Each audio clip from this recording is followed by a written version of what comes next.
നമസ്കാരം. Kanjirappally Isabella fashion സ്റ്റോറിൻ്റെ പുതിയൊരു വീഡിയോയിലേക്ക് എല്ലാവർക്കും സ്വാഗതം. എന്നുകൊണ്ട് എല്ലാവർക്കും വിശേഷം? സുഖമാണോ? ക്രിസ്മസ് എങ്ങനെയുണ്ടായിരുന്നു? ന്യൂ ഇയർ ആഘോഷങ്ങളൊക്കെ കഴിഞ്ഞോ? ഒത്തിരി നാളായല്ലോ കണ്ടിട്ട്. ഒത്തിരി എനിക്ക് തോന്നുന്നു 2 ആഴ്ചയായെന്ന് തോന്നുന്നു. 2 ആഴ്ച കൂടിയിട്ടാണെന്ന് തോന്നുന്നു. അതിൻ്റെ ഇടയ്ക്ക് ക്രിസ്മസിൻ്റെ ഒരു വീഡിയോ, ക്രിസ്മസ് ഗ്രീറ്റിങ്സ് വെച്ചൊരു വീഡിയോ അല്ലാതെ ഇങ്ങനെ ഡ്രസ്സ് കാണിക്കുന്ന ഒരു വീഡിയോ ഇട്ടിട്ട് കുറേ ദിവസങ്ങളായി. അത് ഞാൻ പറഞ്ഞിട്ടൊക്കെയാണ് പോയത്. കുറച്ച് പേര് ഒക്കെ അറിയാം പറഞ്ഞ് ഇന്നതാണ്. പക്ഷെ ഒത്തിരി പേര് ഓർത്തേ വീഡിയോ കിട്ടുന്നില്ല എന്ന് പറഞ്ഞു. എന്നുവെച്ചാൽ ഒത്തിരിയും പേര് ചോദിക്കുക, ഞാൻ സബ്സ്ക്രൈബറാണ്, എനിക്ക് കുറേ ദിവസമായിട്ട് വീഡിയോ കിട്ടുന്നില്ല, ലിങ്ക് അയച്ചു തരാമോ? വീഡിയോ കിട്ടാത്തതല്ല, വീഡിയോ ഇട്ടാലല്ലേ വീഡിയോ കിട്ടൂ. വീഡിയോ ഇട്ടില്ലായിരുന്നു, ഇത്രയും ദിവസങ്ങൾ ഇട്ടില്ലായിരുന്നു. എന്താ പറയുന്നത്, കുറച്ച് യാത്രകളും കാര്യങ്ങളും ഒക്കെ ഉണ്ടായിരുന്നു. അതിനിടയ്ക്ക് എനിക്കൊരു വലിയ കാര്യം പറയാനുണ്ട് കേട്ടോ. എന്നു ചോദിച്ചാൽ, സ്കിപ്പ് അടിച്ച് പൊയ്ക്കോ, സാരി മാത്രം കണ്ടാൽ മതി. ഞാൻ പറയാതിരിക്കാൻ എനിക്ക് പറ്റത്തില്ല. കാരണം നമുക്ക് നമ്മുടെ സ്വന്തമെന്ന് കരുതുന്ന കുറേ ആൾക്കാരുണ്ട്, എന്നെ സ്വന്തമെന്ന് വരുന്ന കുറേ ആൾക്കാരുണ്ട്. അപ്പോൾ അങ്ങനെയുള്ളവരോട് നമ്മൾ ഈ വീട്ടിൽ നിന്നൊക്കെ മാറി നിന്നിട്ട് തിരിച്ചു വരുമ്പോൾ വിശേഷങ്ങളൊക്കെ പറയത്തില്ലേ? അങ്ങനെ കുറച്ച് വിശേഷം പറയാനുണ്ട്. ചെറിയ വിശേഷമൊന്നുമല്ല, വലിയ വിശേഷം. ഇന്നിപ്പം ഞാനിവിടെ ഈ രൂപത്തിൽ നിങ്ങളുടെ മുന്നിൽ നിൽക്കുന്നത്, അത് പറയാതിരുന്നാൽ ഞാനതൊരു സാക്ഷ്യം പറയുന്ന പോലെ പറയുക. ശരിക്കും പറയാൻ നന്ദിയാണ് ഞാനതിന് പറയുന്നത്. നിൽക്കുന്നത് ദൈവം എന്നെ എത്രമാത്രം എൻ്റെ കുടുംബത്തെയും കാത്ത് പരിപാലിക്കുന്നുള്ളതിൻ്റെ ഉത്തമ തെളിവായിട്ടാണ് ഞാനിവിടെ നിൽക്കുന്നത്. അതിന് നിങ്ങളുടെ എല്ലാവരുടെ, ഈ ലോകത്തിൻ്റെ മുഴുവൻ സമക്ഷത്തിൽ ഞാൻ ദൈവത്തിന് 1000 നന്ദി. ഞങ്ങളുടെ അക്കരെ അമ്മയ്ക്ക് ഭയങ്കരമായിട്ടുള്ള നന്ദി പറയാതിരിക്കാൻ പറ്റത്തില്ല. വലിയൊരു ആക്സിഡൻറ്റിൽ നിന്ന് ഞാനും എൻ്റെ കുടുംബവും എന്താ പറയുന്നത്, ഒരു തുള്ളി ചോര പോലും പൊടിയാതെ, ഒരു കുഞ്ഞു മുറിവ് പോലും ഏൽക്കാതെ രക്ഷപ്പെട്ട് വന്നാണ് ഇവിടെ നിൽക്കുന്നത്.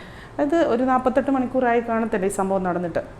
എന്നിട്ട് ഞാനിപ്പോൾ ഇവിടെ നിൽക്കുന്നുണ്ടെങ്കിൽ, ഇത്രയും ഹാപ്പി ആയിട്ട് നിങ്ങളുടെ അടുത്ത് നിന്ന് സംസാരിക്കുന്നുണ്ടെങ്കിൽ, അത് ദൈവത്തിൻ്റെ വലിയൊരു അനുഗ്രഹം. വിദ്യ വലിച്ചു നീട്ടാതെ കാര്യം പറ, അതല്ലേ മനസ്സിൽ വിചാരിക്കും.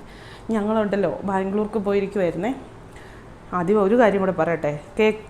ഇങ്ങനെയൊക്കെ ബോറടിക്കുന്നവർ, ഈ സംസാരം ഒട്ടും ഇഷ്ടമില്ലാത്ത, സംസാരം ആരോഗ്യത്തിന് ഹാനികരം എന്ന് വിശ്വസിക്കുന്നവർ വേഗം ആ ഫോണിൻ്റെ സ്ക്രീനിൽ ടക്കെന്ന് 2 കൊട്ട്, അപ്പോൾ 10 സെക്കൻഡ് പോകും, വീണ്ടും ഒരു 5-6 കൊട്ട്, അപ്പോൾ ഒരു 20 സെക്കൻഡ് അങ്ങനെ അടിച്ചിട്ട് സാരി കാണിക്കാൻ തുടങ്ങുമ്പോൾ കാണണം കേട്ടോ. എന്നെ കുറ്റം പറയാൻ വരരുത്, വലിച്ചു നീട്ടല്ലാന്ന് ഞാൻ പറയാണ്ടിരിക്കത്തില്ല. എനിക്ക് പറയേണ്ടവരോട് പറയണ്ടേ, അതുകൊണ്ടാണ് കേട്ടോ.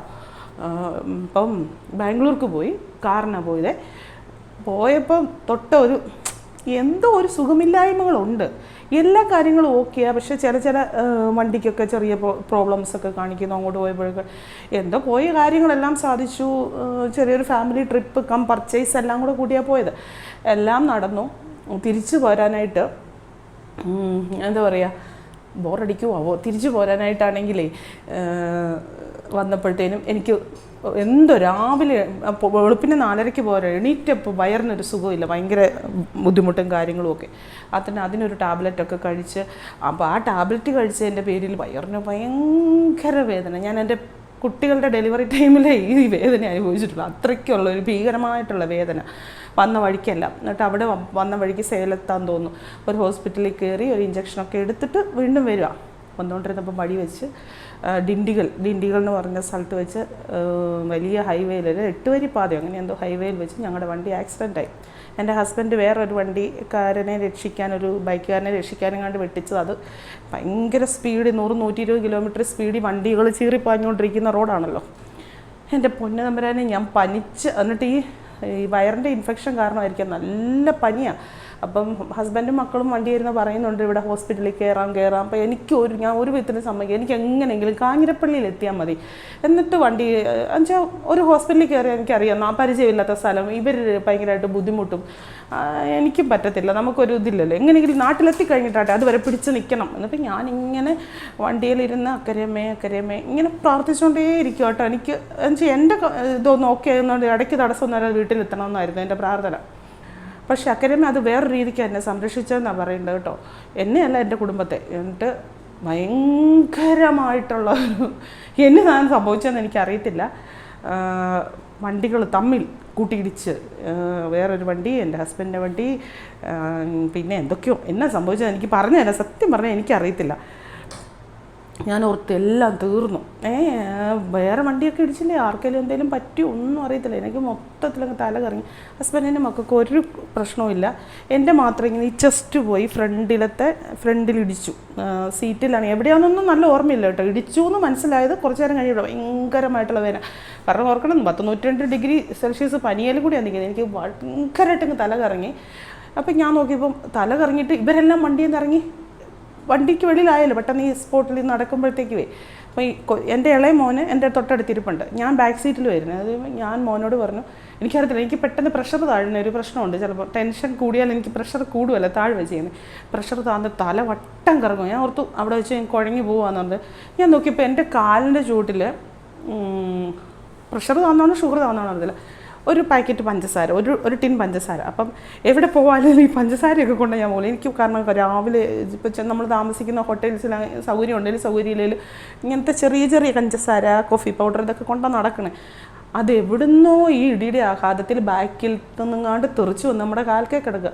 ഞാൻ പെട്ടെന്ന് അത് എങ്ങനെയോ എടുത്ത് കുറച്ച് പഞ്ചസാര എടുത്ത് വായിലിട്ടു, കുറച്ച് വെള്ളവും കുടിച്ചപ്പോഴത്തേനും എൻ്റെ ആ ഒരു പ്രശ്നം തീർന്ന് ഓക്കെ ആയി കേട്ടോ. പിന്നെ മൊത്തം സംഭവങ്ങൾ ഇങ്ങനെ വെളിയിൽ നടക്കുമല്ലേ, എന്നിട്ട് ഒന്നും പറയണ്ട. ആ ഒരു സമയത്ത് ഞാൻ ഓർത്ത്, ഞാൻ ഈ പ്രാർത്ഥന മുഴുവൻ പ്രാർത്ഥിച്ചിട്ടും ദൈവം കേട്ടില്ലല്ലോ. പിന്നെ ഞാൻ ആ ഒരു സമയത്ത് ഞാൻ പറഞ്ഞു കേട്ടോ, ഭയങ്കര സങ്കടപ്പെട്ട് ഞാൻ പറഞ്ഞു മോനോട്, ഞാൻ പറഞ്ഞു ഞങ്ങൾ പോരുമ്പോൾ കുടുംബമായിട്ട് പ്രാർത്ഥിച്ചിട്ടൊക്കെ എവിടെ പോകണേലും പോന്നേ, ഞാൻ എവിടെ പോകണേലും പ്രാർത്ഥിച്ചിട്ടൊന്നും പോകുന്നില്ല, പ്രാർത്ഥിച്ചിട്ടും നമ്മളെ രക്ഷിക്കാൻ പറ്റിയില്ലല്ലോ എന്ന് ഞാൻ ആ ഒരു സെക്കൻഡ് വിചാരിച്ച്, ദൈവമേ അതിന് 1000 ക്ഷമ പറയുക. പക്ഷേ ഒരു കുറച്ച് സമയം കഴിഞ്ഞ് ഈ സംഭവങ്ങളെല്ലാം കഴിഞ്ഞ് ആർക്കും ഒന്നും പറ്റിയില്ല. എല്ലാവരുടെയും വണ്ടിക്ക് മാത്രമേ കേടുപാടുകൾ സംഭവിച്ചിട്ടുള്ളൂ.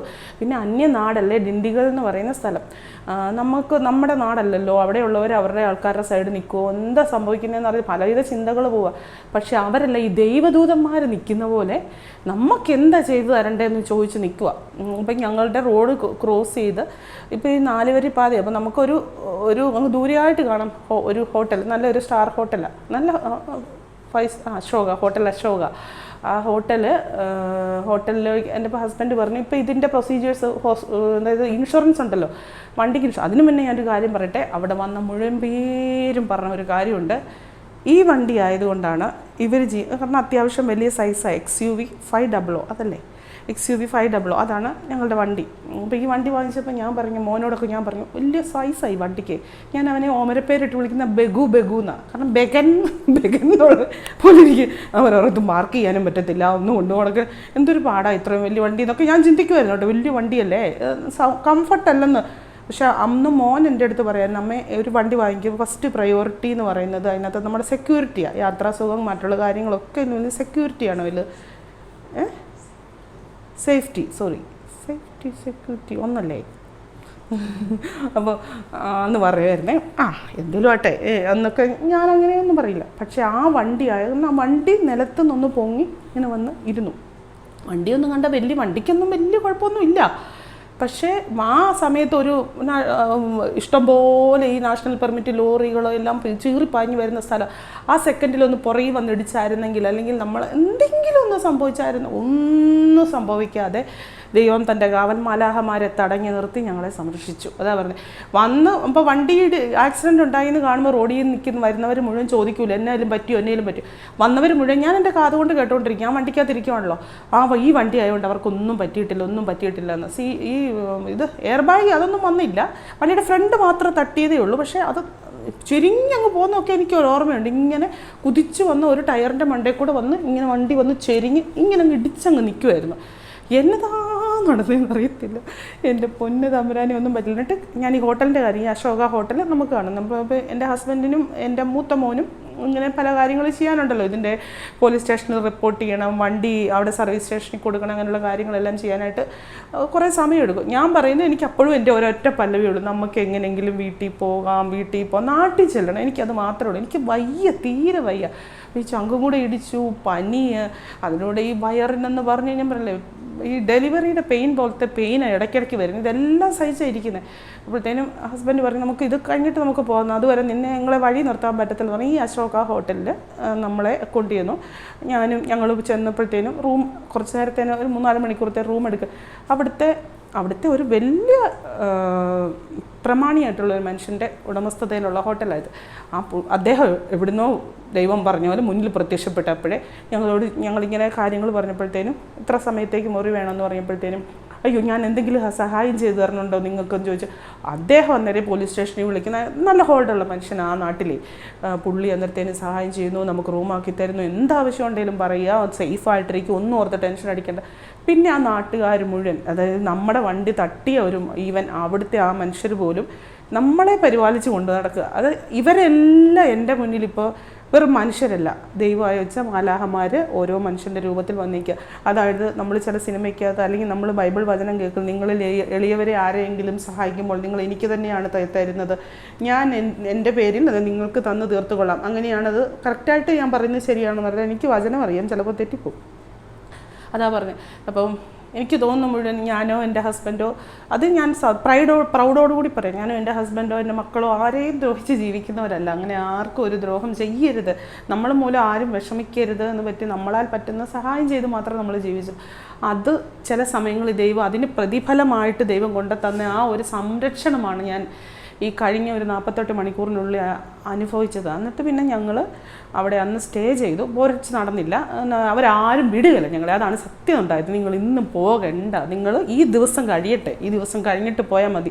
രാത്രി 12 മണി കഴിഞ്ഞിട്ട് നിങ്ങൾ വെളുപ്പിന് 4 ആകുമ്പോൾ പോയാൽ മതി. അവർ തന്നെ അവിടെ നിന്ന് ഒരു ഇന്നോവ കാർ ഏർപ്പാട് ചെയ്തു തന്ന് ഞങ്ങൾ സേഫായിട്ട് ഇന്നലെ ഉച്ചയോടുകൂടി ഞങ്ങളുടെ വീട്ടിലെത്തി. ഇപ്പോൾ ഈ വീഡിയോ കാണുമ്പോൾ പലരും ഓർക്കും ഇതൊന്നും ഞങ്ങളോട് ആരോടും പറഞ്ഞില്ലല്ലോ എന്ന്. എൻ്റെ അടുത്ത ആൾക്കാർ, എൻ്റെ സ്റ്റാഫ് ഉൾപ്പെടെ എല്ലാവരും അറിഞ്ഞിട്ടില്ല, ഞാൻ പറഞ്ഞില്ല. കാരണം ഇത് പിന്നെ എക്സ്പ്ലെയിൻ ചെയ്തുകൊണ്ടിരിക്കാൻ എനിക്കാവതില്ലായിരുന്നു. ഒന്നാമത്. രണ്ടാമത് പറയാൻ എന്നാ ഇച്ചിരി മൈൻഡിൽ എനിക്കൊരു പ്രശ്നവുമില്ല. ഞാൻ കുറച്ച് നേരത്തെ തന്നെ ഡെസ്പായിരുന്നു. കുറച്ച് നേരത്തെ തന്നെ ഞാൻ ഭയങ്കര ഔട്ട് ഓഫ് മൈൻഡ് ആയിരുന്നു. ഭയങ്കര കഷ്ടകാലം ഇങ്ങനെയൊക്കെ ഞാൻ അങ്ങ് ചിന്തിച്ചു. പക്ഷേ ഞാൻ ഒരു മണിക്കൂർ കഴിഞ്ഞപ്പോൾ ഞാൻ എൻ്റെ ഹസ്ബൻഡ്, ഞങ്ങളുടെ കൊച്ചു ഫാമിലി ഗ്രൂപ്പുണ്ട്, ഞങ്ങൾ 4 പേരും കൂടെ ഉള്ളത്. അപ്പോൾ ഞാൻ അതിനകത്തൊരു വോയിസ് മെസ്സേജ് ഇട്ടു. അപ്പോൾ ഞാനും എൻ്റെ മോനും ഉള്ളു അടുത്ത്, മറ്റൊരു 2 വേറെ സ്ഥലത്താണല്ലോ. നമുക്കൊന്നും സംഭവിച്ചിട്ടില്ല, അത് ദൈവത്തിൻ്റെ ഏറ്റവും വലിയ സംരക്ഷണമാണ്. നമ്മുടെ വണ്ടിയെ നമ്മൾ ഒരിക്കലും കുറ്റം പറയാം, അവൻ്റെ ജീവൻ കൊടുത്ത് നമ്മളെ രക്ഷിച്ചു. ഒരു പൊടി ചോര പോലും പൊടിയാതെ, ഒന്നും സംഭവിക്കാതെ. ദൈവമേ അതിനൊരു നന്ദി എന്ന് പറഞ്ഞു കഴിഞ്ഞാണ്ടല്ലോ, ഈ ജന്മം കൊണ്ട് നന്ദി പറയാന്ന് പറഞ്ഞാൽ അതുപോലെ ഞങ്ങൾ ഈ ലോകത്തിൻ്റെ മുന്നിൽ സാക്ഷ്യപ്പെടുത്തി നമ്മൾ ദൈവത്തെ എന്നാ പറഞ്ഞ ഏത് സമയത്തും നമ്മൾക്ക് സംരക്ഷകനാകുന്ന ദൈവത്തെ എത്ര സ്തുതിച്ചാലും മതിയാകാത്ത ദൈവത്തിന് നന്ദി പറയുക എല്ലാവരുടെയും മുന്നിൽ നിന്നുണ്ട്. അത് പറയാൻ വേണ്ടിയാണ് ആ ഒരു നന്ദി ഞാൻ പറഞ്ഞില്ലെങ്കിൽ അത് എത്രയും കൂടുതൽ പേര് കേൾക്കുന്നു, അതാണ് വലിയ കാര്യം ഞാൻ വിചാരിക്കുവാണേ. കാരണം നമ്മളൊരിക്കലും നമ്മളുടെ ഒരു ആപത്ത് വരുമ്പുന്ന സമയത്താണ് നമുക്ക് ദൈവത്തിന് നമ്മൾ എത്രമാത്രം പ്രിയപ്പെട്ടവരാണ് നമുക്ക് മനസ്സിലാകുന്നത്. അത് നമുക്ക് തരുന്ന ഒരു സന്തോഷം, ഒരു കോൺഫിഡൻസ്. ഇന്നലെ വൈകുന്നേരം ഞാനും എൻ്റെ ഹസ്ബൻഡും പറഞ്ഞു, ഇത്ര മണിക്കൂർ 24 മണിക്കൂർ പിന്നിട്ടില്ല, അതിന് മുന്നേ ഞങ്ങൾ ഹാപ്പി ആയിട്ട് പള്ളിയിൽ പോയി കുർബാന കൂടിയെല്ലാം ഇരിക്കുന്നവർ വന്നെങ്കിൽ അത് എന്ത് വലിയൊരു അനുഗ്രഹമല്ലേ. അത്രേ ഉള്ളൂ. അങ്ങനെ ഒരു വലിയ സംഭവത്തിൽ നിന്നൊക്കെ അതിജീവിച്ച ഇന്നലെ മിനിഞ്ഞാന്ന് ഈ സമയത്തിന് മുന്നേ ഒരു 1:50, അതായത് ഞായറാഴ്ചയല്ലേ, ശനിയാഴ്ച 30-ാം തീയതി ഒരു 1:50 ആ സമയത്താണ് ഈ ആക്സിഡൻറ്റ് നടക്കുന്നത്. ഇന്നിപ്പം 1-ാം തീയതി ഉച്ചതിരിഞ്ഞ് 2:30-3 മണി ആ സമയമായതേ ഉള്ളൂ. ഞാൻ ഇത്രയും ഇതായിട്ടാണ് നിൽക്കുന്നത്. പക്ഷേ ഇവിടെ ഒരു ചെറിയ വേദനയൊക്കെ ഉണ്ട്, ചെറിയൊരു ചതവ്. അത് സാരമില്ല. ഞാൻ ഈ വീട്ടിലെ പരിചയമാണ് ഞാൻ എന്നെ വിളിക്കുന്നത്. എനിക്ക് എപ്പോഴും ഒരു പ്രാർത്ഥന തന്നെ, അത് പെണ്ണുങ്ങൾക്കെല്ലാം അങ്ങനെ ആയിരിക്കാം. എനിക്ക് എന്നാ വന്നാലും ഞാൻ സഹിക്കും. മറ്റുള്ളവർക്ക്, പിള്ളേർക്ക്, ഹസ്ബൻഡിന് വന്ന് അങ്ങനെയൊക്കെ, അച്ഛനമ്മമാർക്ക് അങ്ങനെയൊക്കെ വന്നു കഴിഞ്ഞാൽ പിന്നെ നമുക്കത് കണ്ടു നിൽക്കാൻ ബുദ്ധിമുട്ടാണല്ലോ. അങ്ങനെയൊക്കെ കഴിഞ്ഞു. അപ്പം നിങ്ങളൊക്കെ ഒത്തിരി പേര്, ഞാൻ പറയില്ലേ, നമ്മളോട് മറ്റുള്ളവർ കാണിക്കുന്ന സ്നേഹം ഒരു പോസിറ്റീവ് വൈബ്രേഷനായി അന്തരീക്ഷത്തിൽ കൂടി നമുക്കത് കിട്ടും. നമ്മളെ മറ്റുള്ളവരുടെ പ്രാക്കൊക്കെ കേൾക്കും എന്ന് പറയുന്നില്ലേ, നമ്മൾ മറ്റുള്ളവരെ പ്രാകേണ്ട രീതിക്ക് അങ്ങനെയൊന്നും പ്രാഗിയാനൊന്നും നമുക്കൊന്നും സംഭവിക്കുന്നില്ല. അതിൻ്റെ ഒരു നെഗറ്റീവ് എനർജി അന്തരീക്ഷത്തിൽ കൂടി ഒരു വൈബ്രേഷനായിട്ട് നമ്മളിലേക്ക് വരും. അപ്പം നമ്മൾ മറ്റുള്ളവരെ വേദനിപ്പിക്കുന്ന മനുഷ്യനല്ലേ, വേദനിപ്പിച്ചു പോകും.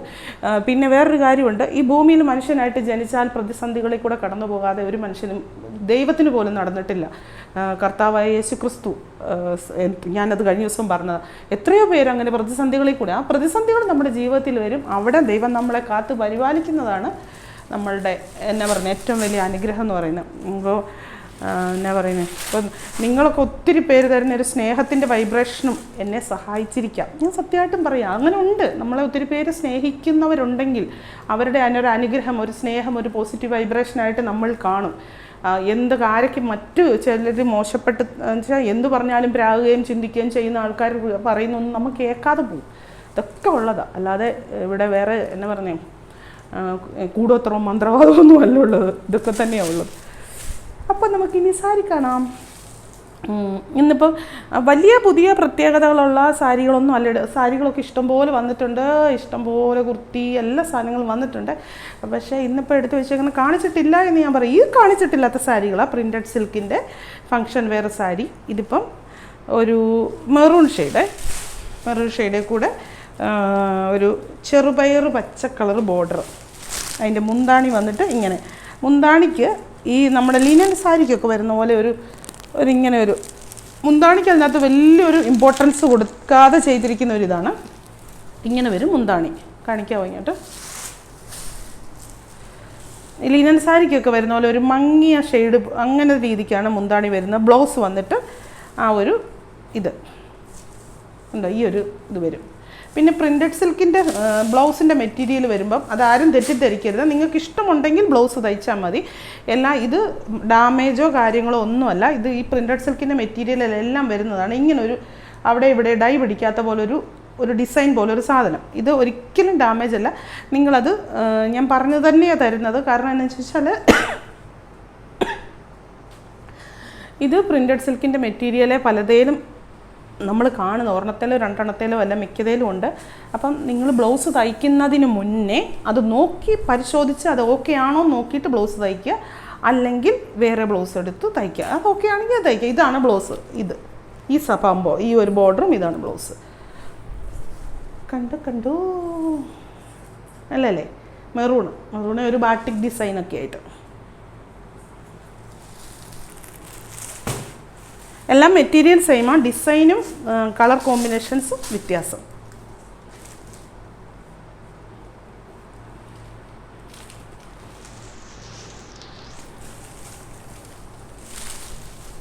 കണ്ടോ?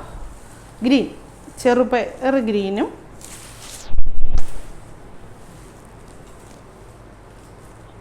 Maroon colour ബോർഡറും. മുന്താണി വന്നിട്ട് ഇങ്ങനെ. ബ്ലൗസ് പീസാണ് ഇതാണ് ബ്ലൗസ്. ഇങ്ങനെ വരും ബ്ലൗസ്. ഈ പാർട്ടാണ് ഇത്. ബ്ലൗസിൻ്റെ പാർട്ടല്ല ഞാൻ കാണിക്കുന്നത്. ഇങ്ങനെ തന്നെയാണ് ബ്ലൗസ് ഇരിക്കുന്നത്. ബ്ലൗസ് അകത്തെ ഫോൾഡിങ്ങിനകത്ത്. അപ്പോൾ ഇതാകുമ്പോൾ കാണിക്കാൻ എളുപ്പമുണ്ട്. ഇങ്ങനെ ഇരിക്കും ബ്ലൗസിൻ്റെ പാർട്ട്. നല്ല ഒരു കോമ്പിനേഷനാണ്. നമ്മളതൊന്ന് മനസ്സിന് ഇമാജിൻ ചെയ്ത് നോക്കിയാൽ മതി. ഇത് ഇങ്ങനെ വരും. എന്നിട്ട് ഈ ഒരു ബ്ലൗസ് ഇവിടെ വരുമ്പോൾ ഒരു എന്താ പറയുക, എപ്പോഴും കാണുന്ന ഒരു കോമ്പിനേഷനെ കഴിയും ഒരു വ്യത്യാസപ്പെട്ടിരിക്കും കളറുകൾ തമ്മിലേ.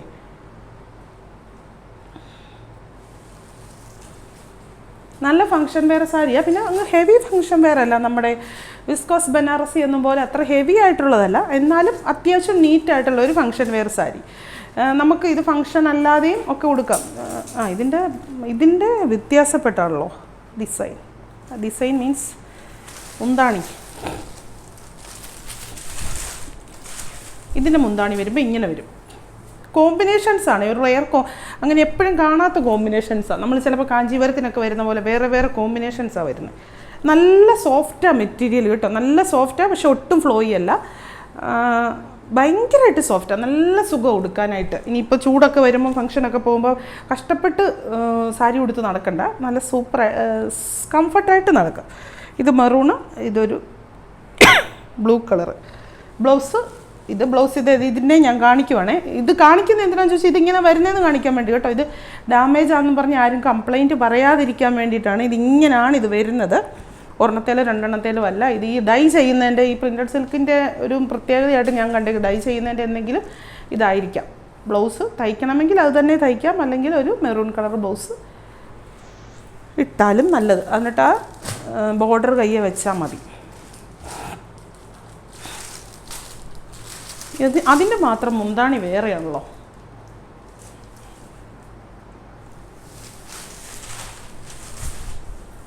മെറൂണും ചെറുപയർ ഗ്രീനും പിന്നെ മുന്താണി ഇങ്ങനെ. ബ്ലൗസ് വന്നിട്ട് ഇത് കണ്ടോ ബ്ലൗസ് ഇങ്ങനെ. ഇതിൻ്റെ ഒരു സാമ്പിൾ ഞാൻ ഇച്ചിരി കാണിച്ചിട്ടുണ്ട്. ചെറിയ വ്യത്യാസം ഉണ്ടെന്ന് തോന്നുന്നു. അതോ ഇത് വ്യത്യാസമുണ്ട്. മുന്താണിക്ക് അത് കാണിച്ചതിൻ്റെ മുന്താണി വേറൊരു മുന്താണിയായിരുന്നേ.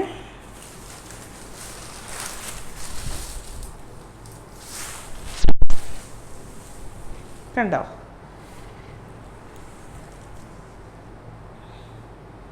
റെഡിഷ് മെറൂൺ മുന്താണി ഇങ്ങനെ.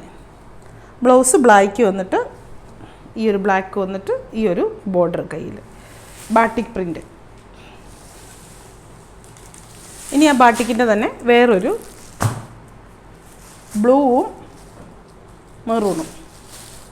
അതിൻ്റെ മുന്താണിക്ക് വേറൊരു വ്യത്യാസമുണ്ട്. ഇതെന്താ പാടേ അല്ലേ?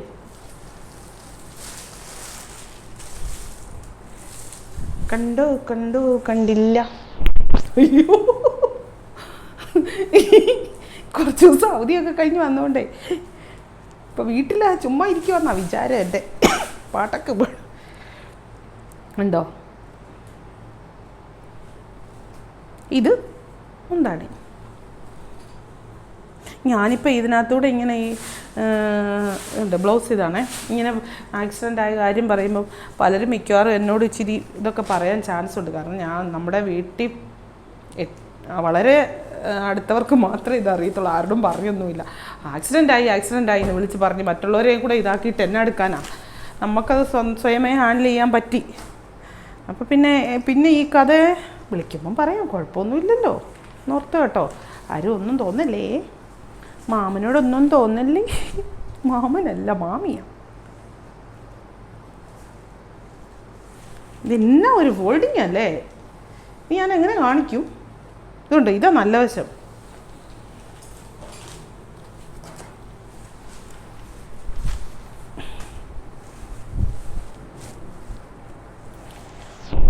ഇത് പ്രിന്റഡ് സോഫ്റ്റ് സിൽക്ക്. കുറച്ചും കൂടെ മറ്റേത് സോഫ്റ്റ് അല്ലെന്നല്ല പറയുന്നത്. ഇത് കുറച്ചുകൂടെ ഒരു ലിനൻ്റെ ഒരു ടച്ച് തരുന്നേക്കൂട്ട് കുറേ കൂടെ ശരീരത്തോട് ഇഴുകി കിടക്കുന്ന ഒരു മെറ്റീരിയലാണ്. പക്ഷേ ഒട്ടും ഫ്ലോയി അല്ല, ഫ്ലോയി ആയിട്ട് പോകത്തില്ല.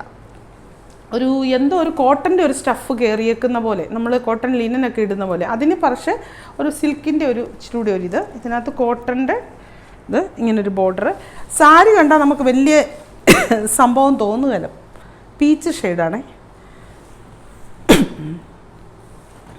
സാരി കണ്ടാലേ നമുക്ക് വലിയൊരു സംഭവം തോന്നത്തില്ല. പക്ഷേ ഉടുത്തു കഴിഞ്ഞാൽ വളരെ ഭംഗി. ഞങ്ങളിത് ഷോപ്പിലൊക്കെ ഡിസ്പ്ലേ ഇട്ടപ്പോൾ ആ ഡിസ്പ്ലേയും തന്നെ ഇട്ട് കഴിഞ്ഞപ്പോഴേ അഴിച്ച ആൾക്കാർ മേടിച്ചുണ്ട്. കാരണം ഇത് ഈ പറഞ്ഞ പോലെയാണ്, ലുക്കിലല്ല, അത് ഉടുത്തു കഴിയുമ്പോഴാണ് നല്ല ഭംഗി കാണാനിരിക്കുന്നത്. ഇത് പീച്ച് കളറ് എന്നാ പറയുന്നത്, ഈ ടാസിലൊക്കെ പിടിപ്പിച്ച് പീച്ചിൻ്റെ ഒരു ഷെയ്ഡാണ് കേട്ടോ. ഞാനിതൊന്ന് പരിശോധിച്ചോട്ടെ. ഈ സാരി, ഇതിൻ്റെ ബ്ലൗസ് ഇതെന്തോ ബ്ലൗസ് തയ്ച്ച് പിടിപ്പിച്ചിരിക്കുവാണോ? ബ്ലൗസ് പ്ലെയിനാണ് കേട്ടോ. പ്ലെയിൻ അല്ല, ബ്ലൗസിൻ്റെ ഭാഗത്ത് വരുമ്പോഴേ ഇതെന്നാന്നറിയോ, ഇത് മനസ്സിലായത്, അകം പുറം വെച്ച് ബ്ലൗസ് തുന്നി പിടിപ്പിച്ചിരിക്കുക. ഇത് കണ്ടോ, ഇങ്ങനെ ബ്ലൗസിൻ്റെ ഭാഗം തുന്നി പിടിപ്പിച്ചിരിക്കുക. ഇതാ ബ്ലൗസ്. ഇങ്ങനെ ഒരു ചെറിയ ഡിസൈൻ ബ്ലൗസിൽ കൂടെ വരും. നല്ല പീച്ച് കളറാട്ടോ. ഇവത്തേലും ഉണ്ട്, ഈ പ്രിൻറ്റഡ് സിൽക്കിൻ്റെ ഇതുണ്ട്. ഇങ്ങനെ എല്ലാം ഡൈ അവിടെ ഇവിടെ എല്ലാം കയറി പിടിച്ച. അതിപ്പോൾ നമ്മൾ ഈ ചുങ്കിടി പ്രിൻ്റ് എടുക്കുമ്പോഴും കാണത്തില്ലേ, അവിടെ ഇവിടെ അല്ലേ ഡൈ കയറി പിടിച്ചിരിക്കുന്നത്. അത് ഈ ടൈ ആൻഡ് ഡൈ ചെയ്യുന്നതിനൊക്കെ അങ്ങനത്തെ, ഇത് അങ്ങ് ടൈ ആൻഡ് ഡൈ ഒന്നുമല്ല, അങ്ങനത്തെ ഒരു സാധനം. ഇനി നമ്മുടെ ലിനൻ സാരി കാണാം. Linen sari, black sari. ഒത്തിരി പേര് വിളിച്ചന്വേഷിക്കുന്നുണ്ടായിരുന്നു കേട്ടോ ആ വീഡിയോ കാണാത്തപ്പം. ഒത്തിരി താങ്ക്സ് കേട്ടോ. അതിനകത്ത് ആരുടെയൊക്കെയോ ഞാനിങ്ങനെ ഓർത്തിരുന്നു ഹാപ്പി ന്യൂ ഇയർ. ഞാൻ ആർക്കും തിരിച്ച് ഹാപ്പി ന്യൂ ഇയർ അയച്ചിട്ട് ഒത്തിരി വളരെ ഇന്ന് വെളുപ്പിനെ കണ്ട് കൊച്ചിരി സമയം കിട്ടിയപ്പം 1-2 പേരോ കുറച്ച് പേർക്കും കണ്ട് അയച്ചിട്ടുള്ളൂ. ആർക്കും ഒന്നും തോന്നില്ല കേട്ടോ. ഇന്ന് ഹാപ്പി ന്യൂ ഇയർ അയക്കാതിഞ്ഞിട്ടൊന്നും തോന്നല്ലെന്ന് പറയുന്നതല്ലേ. ഒരു കാര്യം ഞാൻ പറയാം. ഇത് കണ്ടോ, ഇത് ലിനൻ്റെ വീതി ബോർഡർ വരുന്ന ഡിസൈൻ വരുന്ന സാരി. മുന്താണി ഇങ്ങനെ. നമ്മളെപ്പോഴും ബ്ലാക്ക് കണ്ടുകൊണ്ടിരിക്കുന്ന ബ്ലാക്കിൻ്റെ വേറൊരു കളറ്. ഇത് കളറ് പറഞ്ഞാൽ ഒരു മസ്റ്റാർഡ് ഷെയ്ഡ്, കോഫി ബ്രൗണിൻ്റെ അകത്തേക്കൂടെ ഒരു മസ്റ്റാർഡ് ഷെയ്ഡും അങ്ങനത്തെയൊക്കെ പോയിരിക്കുന്ന. എന്നിട്ട് ബോർഡർ ഉണ്ടോ, നല്ല അതിമനോഹരമായിട്ടുള്ള സാരിയാണ്. ആസ് യൂഷ്വൽ ലിനൻ സാരിയെപ്പറ്റി ഞാൻ പറയുക, ലിനൻ സാരി അറിയാവുന്നവരെ മേടിക്കാവുള്ളൂ. ഡ്രൈ വാഷ് ഒള്ളിയാണ്. ഇതാ ഇത്തരം പ്രിൻറ്റ് ചെയ്ത് വരുന്നുണ്ട്, ഡ്രൈ വാഷ് ഒള്ളിന്ന് പ്രിൻറ്റ് ചെയ്ത് വരെ വരുന്നുണ്ട്. ഉണ്ടോ, ഡ്രൈ വാഷ് ഒള്ളി എന്ന് പറഞ്ഞിരിക്കുന്നത്. അപ്പം ഇത് കണ്ടു കഴിയുമ്പോൾ ഈ സ്റ്റാർച്ച് ഇല്ലാതെ ഇങ്ങനെ ലിനനാണ്, ലിനൻ ഇങ്ങനാണ്, ലിനൻ ഇങ്ങനെയൊക്കെ തന്നെയാണ് എന്ന് മനസ്സിലാക്കിയേ വാങ്ങിക്കാവുള്ളൂ. ഞാൻ ആരെയും കമ്പല് ചെയ്ത് ഫോഴ്സ് ചെയ്ത് ലിനൻ നല്ലതാണ് അങ്ങനെയാണെന്ന് പറഞ്ഞ് മേടിപ്പിക്കുമ്പോൾ ഇതിൻ്റെ സർവ്വകാര്യങ്ങളും പറഞ്ഞ് അറിയാവുന്നവർ എത്രയായാലും ഇത് വാങ്ങിക്കും. കാരണം ഇത് കണ്ടു കഴിയുമ്പോഴല്ല, ഇത് ഉടുത്ത് കഴിയുമ്പോൾ അത്രയ്ക്ക് ലുക്കാണ് കിട്ടുന്നത്. അത് അറിയാവുന്നവർക്കറിയാം. ഏത് ഫങ്ഷൻ വെയർ സാരികൾ ഉടുത്തു വന്ന ആൾക്കാരുടെ മധ്യത്തിലും നിങ്ങളെ ഒന്ന് വേറിട്ട് നിർത്താൻ ഈ ടൈപ്പ് സാരികൾക്ക് കഴിയും. അതുകൊണ്ടാണ് ഇതിൻ്റെ ബാക്കിയുള്ള ഡിമെറിറ്റ്സ്, അതായത് ഡ്രൈ വാഷ് ചെയ്യണം, സ്റ്റാർച്ച് ഇല്ല, പിന്നെ കളർ ബ്ലീഡിങ് ഉണ്ടാകും, ഇതെല്ലാം ഉണ്ടായിട്ടും ആൾക്കാരിത് വാങ്ങിക്കുന്നത്. കളർ ബ്ലീഡിങ് ഉണ്ടാകും, സ്വന്തമായിട്ട് സ്റ്റാർച്ച് ചെയ്യാൻ പോകുന്നുണ്ടെങ്കിൽ ഓൺ റിസ്കിൽ. ജാട പറയല്ല കേട്ടോ, പറഞ്ഞു വേണ്ടേ തരാൻ. അല്ല പിന്നെ അറിയത്തില്ല, ഞാൻ പറയട്ടെ, എന്നും പറഞ്ഞെന്ന് പറഞ്ഞാൽ പോലും ഏതെങ്കിലും ഒരാൾ ഇത് കഴിഞ്ഞ വീഡിയോ കേൾക്കാതെയാണ് മേടിക്കുന്നതെങ്കിൽ പിന്നെ നമുക്കതിൻ്റെ വേറെ എന്തിനാ വെറുതെ.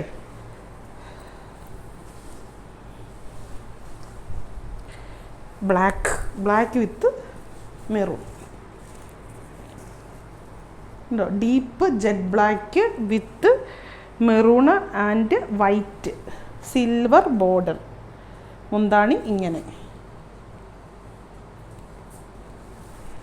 ഇത് ബ്ലൗസിൻ്റെ കാര്യം ഇത് കണ്ടോ, കയ്യിൽ ഈ ബോർഡർ എല്ലാം വന്ന് നല്ല ബ്ലൗസൊക്കെ തയ്ച്ച് അങ്ങ് ഇട്ട് കഴിയുമ്പം ഭയങ്കര ഭംഗിയാണ്. അത് കണ്ടാലേ അറിയൂ, ഉടുത്ത് കണ്ടാൽ. ഞാനാണെങ്കിൽ അങ്ങനെ പറഞ്ഞ് അങ്ങനെ വീരവാദം മുഴക്കിയിട്ടേ വേണ്ട, നിങ്ങൾ മനസ്സിലാക്കാൻ. നിങ്ങളത് വാങ്ങിച്ച് ഉടുത്ത് തന്നെ മനസ്സിലാക്കൂ. എന്നും ലിനൻ സാരിക്ക് എൻക്വയറി ചെയ്യും. നമുക്ക് സത്യത്തിൽ ഇപ്പോൾ ഇത് ഷോപ്പിൽ സ്റ്റോക്ക് നിലവിലില്ല. ഇപ്പോൾ വന്ന കൂട്ടത്തിൽ ഷോപ്പിലേക്ക് സ്റ്റോക്ക് വിട്ടാലേ ആവുള്ളൂ, നാളെ കൂടിയാകും. അത്രയ്ക്ക് ലിനൻ സാരി എന്തോരം വന്ന്. ഞാൻ കഴിഞ്ഞ ദിവസം വീഡിയോയ്ക്കകത്ത് ഞാൻ പറഞ്ഞു, 8 കണക്കിന് ബ്ലാക്ക്സ് ലിനൻ സാരി എൻ്റെ കയ്യിലുണ്ടെന്ന് അന്ന് ഞാൻ പറഞ്ഞു. പക്ഷേ ഇപ്പോൾ എല്ലാം തീർന്നു, അത്രയ്ക്ക് ഡിമാൻഡാണ്. കണ്ടോ, ഇങ്ങനൊരു ബോഡിയാണെങ്കിൽ വന്നിട്ട് ഇങ്ങനെ കണ്ടോ, നല്ല ജെറ്റ് ബ്ലാക്ക്, മുന്താണി ഇങ്ങനെ. ഈ ലിനൻ സാരി തന്നെ പല ക്വാളിറ്റിയിൽ ഇറങ്ങുന്നുണ്ട് കേട്ടോ, അതും ഞാൻ പറയുവാണേ. ഇത് ഈ ബ്ലൗസിന് ഇതിന് ബോർഡർ വീതി കൂടുതലാണല്ലോ, അപ്പോൾ ബ്ലൗസിൻ്റെ കയ്യിലെ ബോർഡർ കുറവാണ്. എല്ലാം കൂടെ വലിയ വീതി വന്നു കഴിഞ്ഞാൽ അതിനൊരു ഭംഗി വരത്തില്ല. ഭംഗിയല്ല, ഒരു എടുപ്പ് കിട്ടത്തില്ല. ഇത് ഇവിടെ നല്ല വീതിക്ക് ബോർഡർ, കയ്യിൽ ചെറുതായിട്ട് വന്നു. എന്നാ പറയാൻ വന്നിപ്പോൾ എന്നെ ഒരു കാര്യം പറഞ്ഞു.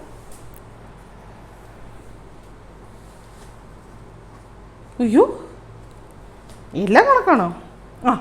ലിനൻ സാരി പല ക്വാളിറ്റിക്കുള്ളതെന്ന്. ലിനൻ സാരിയുടെ ഈ ഒരു ഇഴയുടെ ഒരു വ്യത്യാസം, മെറ്റീരിയലിന് വരുന്ന ഒരു സോഫ്റ്റ്നെസ്, ഇത് വ്യത്യാസപ്പെട്ട് വരുമ്പോൾ റേറ്റ് അങ്ങോട്ടും ഇങ്ങോട്ടും വ്യത്യാസം വരും. പ്രിൻ്റൊക്കെ സെയിം തന്നെ വരും, പ്രിൻ്റ് സെയിം വരും. ചുമ്മാ പറയുന്നതല്ല കേട്ടോ, എന്തും പല വില വരുമെന്ന് അറിയാലോ. എന്ത് സാധനം, കോട്ടൺ ആണേലും ലിനൻ ആണേലും ഇപ്പോൾ ജൂട്ടാണേലും ടസറാണേലും എന്തുവാണേലും റയോൺ ആണേലും പല വില വരും. ലിനൻ്റെ അങ്ങനെ തന്നെ.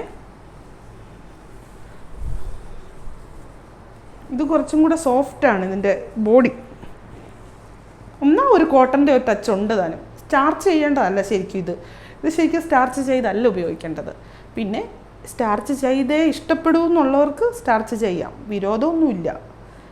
ഇത് ബോർഡർ ഇങ്ങനെ താഴത്തെ വരുമ്പോൾ ഇങ്ങനൊരു ബോർഡർ കണ്ടോ, ഒരു പോയല്ലോ,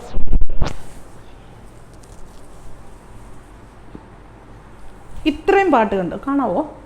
കാണത്തില്ലല്ലേ, കുറച്ച് പാട്ട് ഇപ്പം കാണത്തില്ലേ, ഇങ്ങനെ ഇരിക്കും സാരി. മുന്താണി ഇങ്ങനെ, ബ്ലൗസ് ബ്ലാക്ക് പ്ലെയിന് വിത്ത് ഈ ഒരു സിൽവർ ബോർഡർ. മുന്താണി കാണിച്ചില്ല, ഇങ്ങനെ മുന്താണി. ഞാൻ പറഞ്ഞിട്ട് ഒരു ലിനൻ സാരി എന്താണേലും നമ്മുടെ സാരി ഈ പ്രത്യേകിച്ച് ബ്ലാക്കോ ഇൻഡിഗോയോ നമ്മുടെ ശേഖരത്തിൽ വേണം. അത് നമുക്കൊരു അസറ്റാണ്. ഇത് ഞാൻ ചുമ്മാ ഒരു സാരി, ഇതിൻ്റെ വിവിധ വെറൈറ്റീസൊക്കെ വന്നിട്ടുണ്ടായിരുന്നു, തീർന്നോ ഇല്ലയോ എന്നുള്ളത് ഇനി പരിശോധിച്ചാലേ അറിയത്തുള്ളൂ. ഈ നെറ്റ് കോട്ടയിൽ ഞാൻ കഴിഞ്ഞ ഇടയ്ക്ക് ഒരു വീഡിയോയിൽ ഒരു കുറച്ച് കാണിച്ചു. ഇതിൻ്റെ ഒത്തിരി സംഭവങ്ങൾ വന്നിട്ടുണ്ട്. നെറ്റ് കോട്ടായിൽ ആരാധികർ ധാരാളം ഉണ്ട്. നെറ്റ് കോട്ടായിൽ നിറച്ചും എംബ്രോയ്ഡറി വർക്ക്, ഇങ്ങനെ ഒരു ബോർഡർ, നല്ല സഫയർ ബ്ലൂ കളറുള്ള ബോർഡർ. ഇതിൻ്റെ അട്രാക്ഷൻ എന്ന് പറയുന്ന ഈ മുന്താണിയാണ്, കണ്ടോ? ഒരു ഗോൾഡൻ സെറി അല്ല, ഗോൾഡൻ വീവിങ് പോയിട്ട് അതിൽ കൂടെ ഇത് നിറച്ചും നല്ല പക്ക ഫിനിഷിംഗ് ഉള്ള എംബ്രോയ്ഡറി വർക്ക്. അതാണ് ഇതിൻ്റെ ഭംഗി. ഈ സാരിക്ക് വിത്ത് ബ്ലൗസായിട്ട് കൊടുത്തിരിക്കുന്നത് ഇതാ, ഈ ഒരു ടിഷ്യൂൻ്റെ ഒക്കെ പോലത്തെ ഒരു ഫീല് തോന്നിക്കുന്ന ഒരു ഗോൾഡൻ വീവിങ് ഉള്ള ബ്ലൗസാണ്. ഇതിപ്പം ഇങ്ങനെ നിന്ന് ട്രാൻസ്പെറൻറ്റ് നെറ്റ് കോട്ടയാണല്ലോ. നെറ്റ് കോട്ടയെന്ന് പറഞ്ഞ് ഭയങ്കര ട്രാൻസ്പെറൻ്റ് ഒന്നും അല്ല കേട്ടോ. ഇത് ലൈനിങ് ഇട്ടല്ലേ ബ്ലൗസ് തയ്ക്കും, അപ്പോൾ അപ്പോഴേ അതിൻ്റെ കറക്റ്റ് കളർ അറിയത്തുള്ളേ. നെറ്റ് കോട്ടയ്ക്ക് ഒരു പ്രത്യേക ഒരു ഭംഗിയും വൃത്തിയാണല്ലോ. ഇനിയുണ്ടല്ലോ ആ ബ്ലൗസിനെ കഴിഞ്ഞും കുറച്ചും കൂടെ എടുപ്പ് കിട്ടണം എന്നാഗ്രഹിക്കുന്നവർക്ക് ഈ ബ്ലൗസ് തയ്ച്ചിടുവാണെങ്കിൽ നല്ലതാണ്, ഇതിൻ്റെ എടുത്തിട്ട്. അതല്ലെങ്കിൽ ഒരു എന്താ പറയുക, എടുപ്പല്ല, സിംപ്ലിസിറ്റി, അല്ലെങ്കിൽ സിമ്പിളായിട്ടിരിക്കണം എന്ന് തോന്നുന്നവർക്ക് ഇതിൻ്റെ തന്നെ ബ്ലൗസ് ഇട്ടാലും നല്ലതാണ്. എങ്ങനെ ഇട്ടാലും നല്ലതാണ്. നമുക്ക് 2 രീതിക്ക് കൊടുക്കാം. ഇതാണ് ബ്ലൗസ്, കണ്ടോ? ബ്ലൗസിൻ്റെ അറ്റത്തും ഇങ്ങനെ ഒരു ബോർഡർ ഉണ്ട്. ബ്ലൗസ് ഒട്ടും ഇത് തന്നെ തയ്ച്ചാൽ മോശമാകത്തില്ല, കാരണം ഇതിന് ഈ ബോർഡർ ഉണ്ടല്ലോ. അപ്പോൾ ആ ഒരു കോമ്പിനേഷൻ്റെ ഒരു ടച്ച് നമുക്ക് കിട്ടും. നല്ല പെർഫെക്റ്റ് ഫിനിഷിംഗ് ഉള്ള എംബ്രോയ്ഡറി, അതാണ് ഇതിനകത്ത് ഏറ്റവും അട്രാക്റ്റഡ് ആയിട്ടുള്ള കട. ഇത് ഫുൾ ബുട്ട പോലെ ഫുൾ ഓൾ ഓവർ ബോഡിയിലും ഈ ഒരു എംബ്രോയ്ഡറി ഉണ്ട്.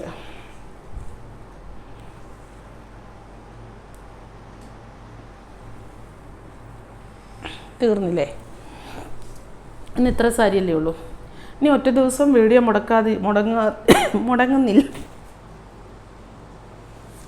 മുടങ്ങരുതെന്നാണ് എൻ്റെ ആഗ്രഹം. ഇനി എല്ലാ ദിവസവും വീഡിയോ ഉണ്ട്, കാരണം എന്നും അവധിക്കാലം ആഘോഷിച്ചിരിക്കാൻ പറ്റത്തില്ല. ഇനിയിപ്പോൾ നോർമൽ സാധാരണ ലൈഫിലേക്ക്, സാധാരണ ഡെയിലി റൊട്ടീൻസുമായിട്ട് കടന്ന് എല്ലാ ദിവസവും വീഡിയോ ഉണ്ട്. വൈകുന്നേരം 7 മണിക്ക് എല്ലാവരും കാണണം കേട്ടോ.